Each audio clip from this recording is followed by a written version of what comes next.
Hi, welcome to homely cooks and bakes. இன்னைக்கு உருண்டை குழம்பு எப்படி பண்ணலான்னு பார்க்கலாமா?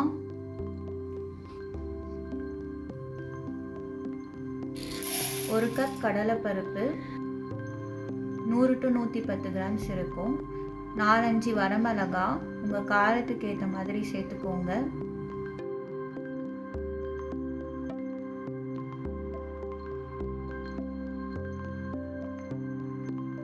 தண்ணி ஊற்றி 2 இல்லை 3 மணி நேரம் நல்லா ஊற வச்சுக்கோங்க. இப்போது 2-3 மணி நேரம் ஊறின அப்புறம் 1 ஸ்பூன் சோம்பு, ஊற வச்ச வரமிளகா, கடலைப்பருப்பு எல்லாத்தையும் மிக்சியில் சேர்த்துக்கோங்க. சேர்த்துட்டு தேவையான அளவு கல்லுப்பு, பெருங்காயம், மிக்சியில் நல்லா கோர்ஸாக இந்த பதத்துக்கு அரைச்சிக்கோங்க. இப்போது அரைச்சதை ஒரு பாத்திரத்தில் எடுத்து வச்சுக்கோங்க. அதில் கட் பண்ண சின்ன வெங்காயம் கொஞ்சம், 2 ஸ்பூன் துருவின தேங்காய், ரெண்டுத்தையும் சேர்த்து கலந்து விட்டுக்கோங்க.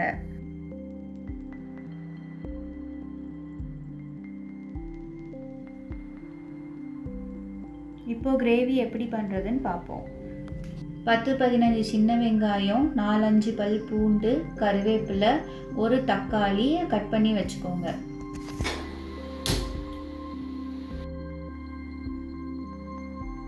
இதுக்கு நல்லெண்ணெய் விட்டால் தான் நல்லாயிருக்கும். கொஞ்சம் நல்லெண்ணெய் விட்டுக்கோங்க. இப்போது கடுகு,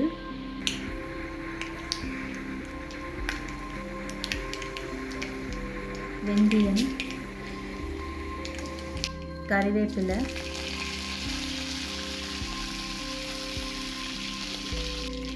கட் பண்ணி வச்சுருந்த சின்ன வெங்காயம், தேவையான அளவு பெருங்காயம் சேர்த்து நல்லா வதக்கிக்கோங்க.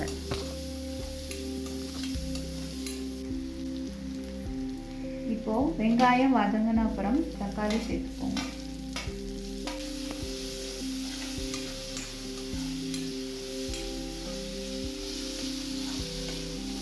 தக்காளியை நல்லா வதங்க விடுங்க. வதங்கின அப்புறம் 2 ஸ்பூன் குழம்பு மிளகாய் தூள், மஞ்சள் தூள், உப்பு சேர்த்து கலந்து விட்டுக்கோங்க.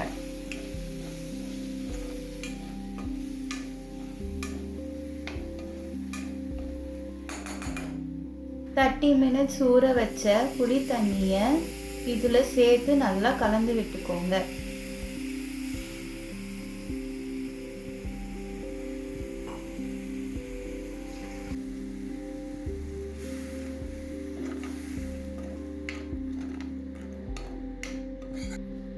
புளி தண்ணி நல்லா ஒரு கொதி வந்த அப்புறம் 2-3 கிளாஸ் தண்ணி சேர்த்துக்கோங்க.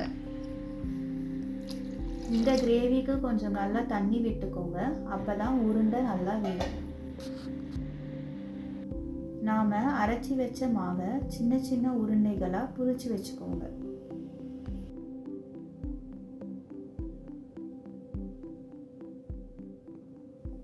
உருண்டைகளை ஒரே அளவாக பிடிச்சி வச்சுக்கோங்க. அப்போ தான் ஈவனாக வேகும். கிரேவி நல்லா கொதிச்ச அப்புறம் பிடிச்சி வச்ச உருண்டைகளை ஒவ்வொன்றா ஒட்டாத மாதிரி அதுக்குள்ளே போடுங்க.